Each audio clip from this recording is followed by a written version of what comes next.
Today on Straight Talk about Smart Food, the science of keeping things together. We're talking binders, what's in them and how to make them better, and perhaps a secret recipe? Not on your life. This is Straight Talk about Smart Food, a podcast about that fascinating place where food and science intersect. Hey everyone, welcome back to Straight Talk about Smart Food. I'm here in the pod today with... I am Sarah Fisher. I'm the Food Technology Manager. And I'm Yvette Hirang. I'm the Culinary Innovations Manager. Great. I'm Jen Dunn Carlson. I'm the newest member to our team here. So I actually am really excited to sit down and talk to you guys today about a topic that I need to learn more about, right? Which is binder systems. Specifically methylcellulose, right? Because I've seen that we use it a lot in meat alternatives, specifically for what we do. So I was curious a little bit about what is methylcellulose. Let's start fundamental for me, please. Sure. Yeah, so methylcellulose, it's one of the hydrocolloids that a lot of food manufacturers are using for meat alternatives. So it works really well to take up water and then also help bind other ingredients together.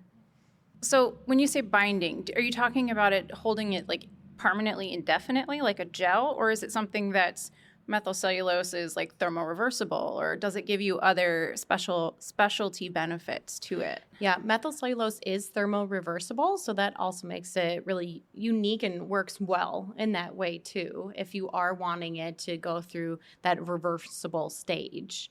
So a lot of times when we are using methylcellulose, then we'll mix it with hot water. I think it's called like the hot, cold, hot method. I think so. Just when you disperse it in water first before you add everything in the formula. Right, exactly. It just makes it a lot easier to disperse in the water compared to a lot of other hydrocolloids or gums. It is very dependent on which gum it is, what temperature it likes the most for dispersion. And we'll get into that a lot in depth on, pH sensitivity, that kind of thing. Excellent.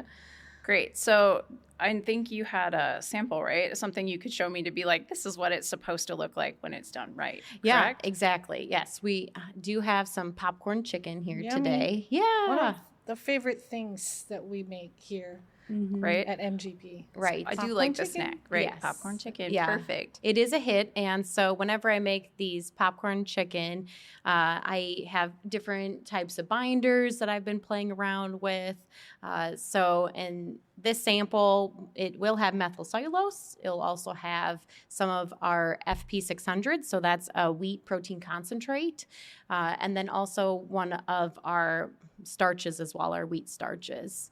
So it works out to really bring all of the ingredients together, like our texture protein that's usually used in meat alternatives. So that's our Proterra.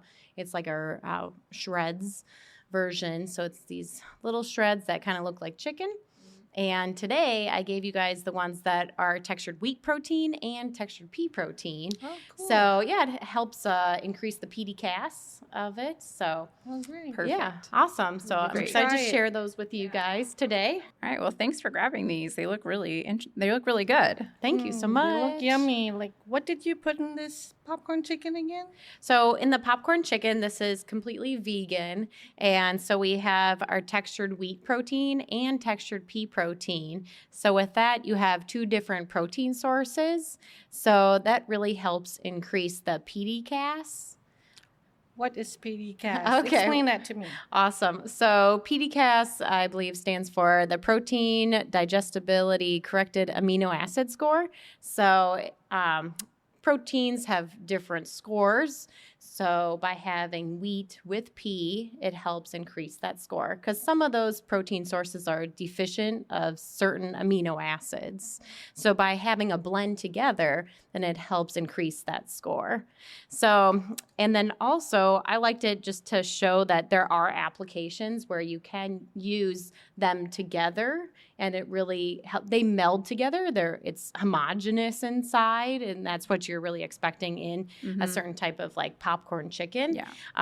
And also, I made sure that Jen had a lot of gnarls added to the like a batter good and gnarl. breader Yep. system. So Good. I don't know if you have to describe what a gnarl is. Well, sure. So when you think about like the most classic gnarls or like your homemade chicken that's been like dipped a couple times and it's got those like ridges of dough in them that end up being like the extra crunchy bits, right? The tasty bits. Yeah, yeah, like the crispy edges.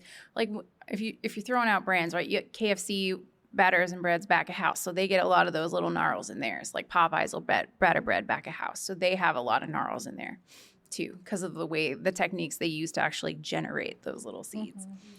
And the more, the better. I actually was chewing on this while you were explaining PDCast, and I Yeah. really appreciate the bite in this. Like, Awesome. yeah, because when you're talking about emulating a meat, right, and you want to get to that texture, like that firmness of the bite is actually really important. That like mushiness that you can get can be off-putting, right, for people that are wanting that meat experience.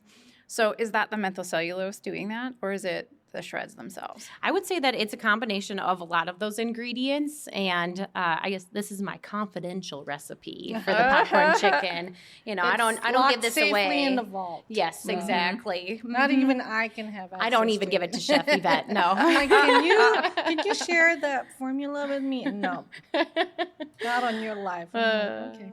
But actually, like, remember the issue we come up with when using methyl cellulose? Sometimes it's the fisheye. Yes.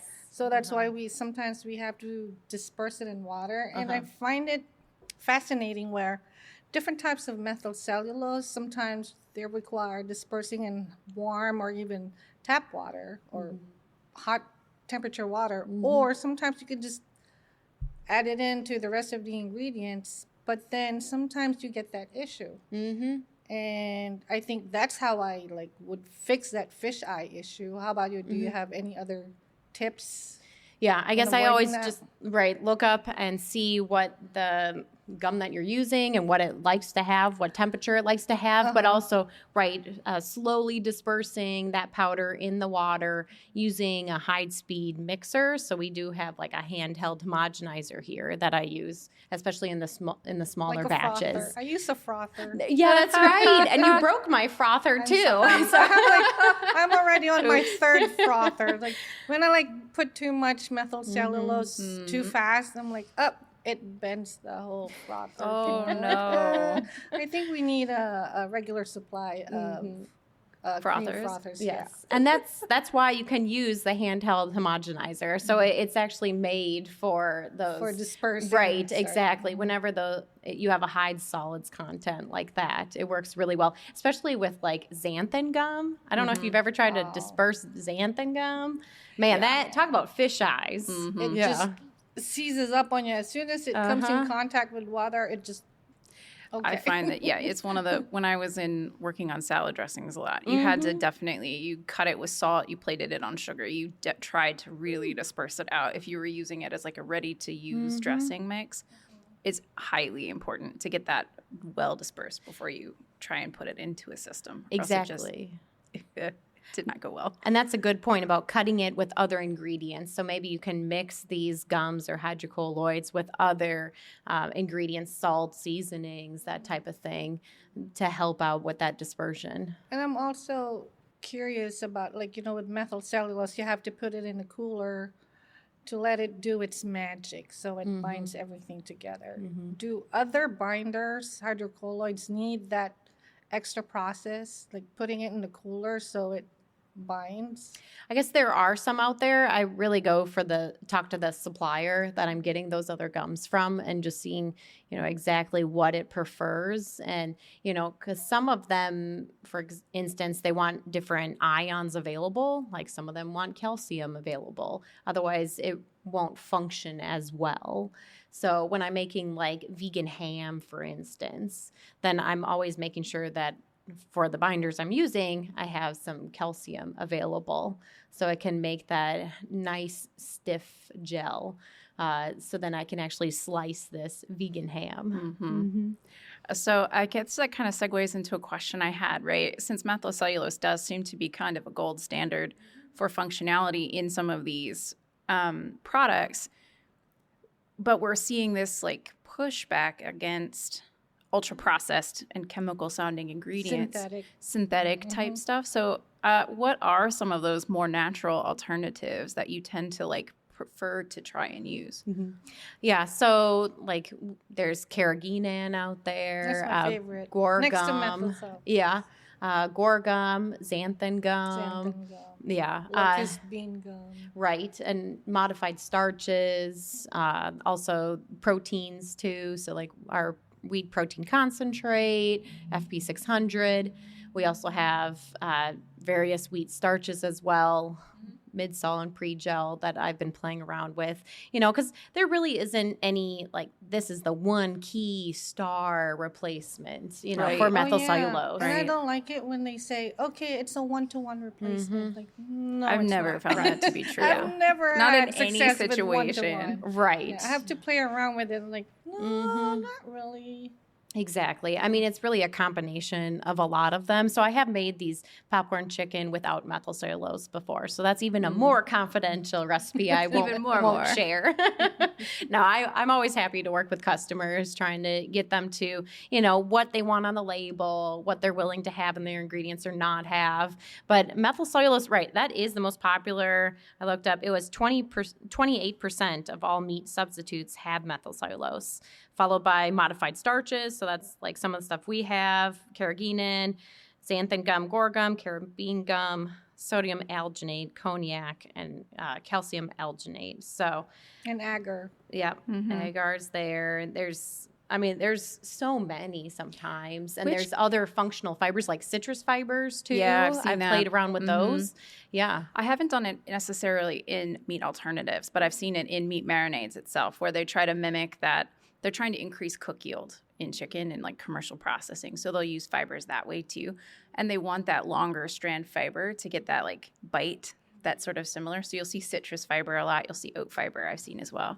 Right, because you want it to take up the water, you want it to hold the water as well. But also, right, when you're actually biting through this meat alternative, like in this popcorn chicken, right, you want to have a certain number of bites before you swallow it.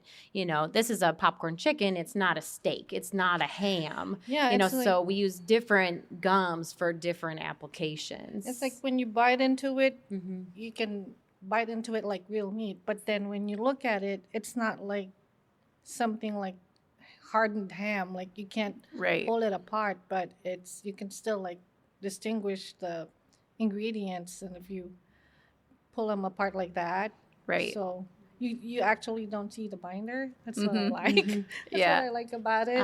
And unlike other products where like when you break it open and you can see like it looks like cartilage. Sometimes it bites like cartilage, but you don't want something looking and tasting like that in your foreign plant-based meat alternatives. Right. Exactly. And that's something I really want to touch on, because a lot of these meat alternatives, sometimes you have a lot of binders in it. So it's not as, sometimes like the main ingredient is water to start with, because the textured protein is dried, so it takes up water. But some of them may be like a seitan type of vegan jerky. You're using a ton, at least in our case, wheat protein isolate. And so sometimes I'm working on like coloring that binder system, so you can't tell the difference between the textured protein strands and the binders. Right, especially if the textured protein is like a brownish in color and these binders are really light in color, light, then it opaque. looks kind of like, It stands ugh. out. Yeah, Yeah. it does. Yep. So that's why I've been working on, adding some colorants in there. But if you're going into natural colors now, if that's what you're looking into, natural colors will change based on the pH. You think back to like this really fun food scientist experiment that you'd like go talk to middle schoolers to That's get one of my favorite Yeah. experiments with like the cabbages, where you can make the pH adjusting and you so put. explain it. Oh yeah. So like when you're talking with little kids, it's so much fun for little kids when you take cabbage and you can like steep it in hot water like tea and it gets blue, right? And then you can drop vinegar in it and it'll turn pink, and you can drop soap in it and it'll turn back to blue. because the anthocyanins in the cabbage are pH sensitive, and so they have that pink blue shift. Yeah, Amazing. acids red, bases are blue. Yeah, right. Yeah, the fun chemistry behind food Right. science. So that's what you got to worry about now if you're trying to like color the binder system with natural colors, Especially if it's supposed to be pink. Exactly. Yeah. Yeah. So that's why you're just working with those color suppliers then. And I have a lot of fun doing that too, just to see, you know, what might happen, what can we do to make this better. I've had experience where I made a plant-based burger patty. It was purple. Yep. I was like, what? Why did it turn purple? Like, who would want to eat a plant-based, Right. purple plant-based? Purple. food? Ooh, you can add that purple ketchup, or right? Isn't that a Isn't it like limited the time? purple sweet potato? Oh, yeah, like no, the thank Yeah. Pass. right. Pass Well, on it's that. like there's that rare, but then there's that like blue rare, you know, like Yeah, that super duper rare. You wanted a natural color? You're aiming for the natural color, not a psychedelic looking burger patty, but interesting. Right. I think that's so interesting how it ties back to like that consumer perception, right? Like it's so easy to tint it purple if you're using beet juice, right? Or something along those lines, or cabbage, and accidentally adjust your pH. But then, you know, that's where we have fun, right? In product development and in ingredient and product development to sort of hammer out those solutions, right? Because that's what makes it better, right? That's what makes a customer's first experience a good experience, rather than being like, I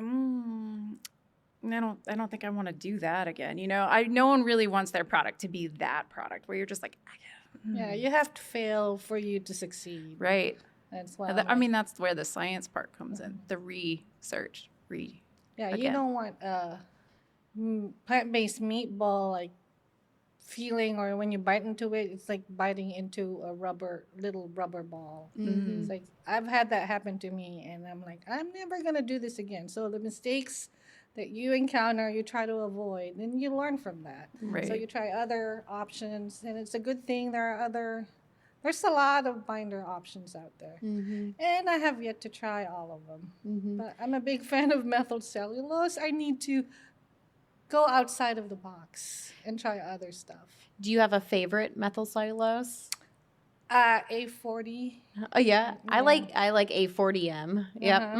Yeah, I think we have the same favorite. It's funny. I have asked people that at an extrusion short You course I help started me teach on at, that. and I'm like, yeah, methyl cellulose. Okay, show me how to use this. I'm like, and then I saw different bags and different labels. I'm like, Sarah, what's the difference? And Yeah. like, I found out what the difference was, and so I got my favorite. yeah. Well, So it's interesting with like carrageenan too. There's not just one type. There's 3 types, and depending on which one, you either get a stiff gel or not. It needs calcium or doesn't. You know, it needs that anion or doesn't. And so it's really, I think working with your supplier is really important to sort of get that baseline knowledge too, to really be able to like pinpoint what you're looking for. It depends then- on the application too. Totally. Like you're making, like you said, dressings, sauces, gravy, Jello.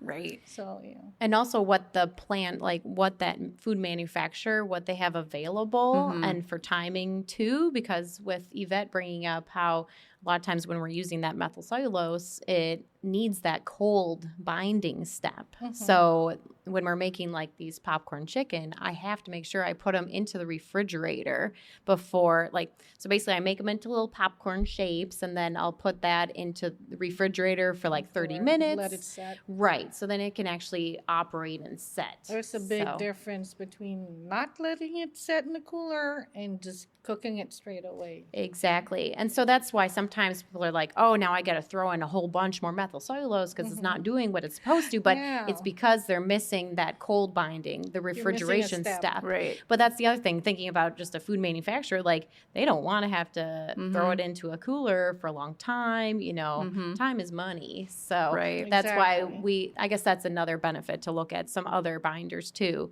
is to how to bind the product together in a short amount of time. Yeah, for sure. Because like you always want that efficiency. Yes. Yeah, because then you just put everything in that big tank and it just mixes everything together. Thanks, guys, for bringing me back up to speed on some of this stuff. I appreciate smart people taking the Anytime. time to explain it to me, because I always learn when I get to talk to people who are smarter than me about stuff. So thanks again for joining us on Straight Talk about smart food, and we'll look forward to seeing you next time. Thank you. MGP's food scientists are here to solve your culinary challenges. Contact us to discuss how we can help provide delicious solutions for you. Go to mgpingredients.com and click Contact Us. This content is for informational purposes only and should not be taken as, nor is it a substitute for, professional medical advice, diagnosis, or treatment. Always seek the advice of your physician or other qualified health provider with any questions you may have regarding your diet, health, and/or medical condition. The decision to purchase any food products is entirely at the discretion of the customer. Reference to any specific food products in this podcast does not constitute an endorsement by MGP. MGP Ingredients Inc. acknowledges that third-party trademarks referenced in this podcast are the registered trademarks or service marks of their respective owners. Reference to such third-party trademarks is not intended to apply any affiliation, endorsement, sponsorship, or relationship between MGP and the respective trademark owners.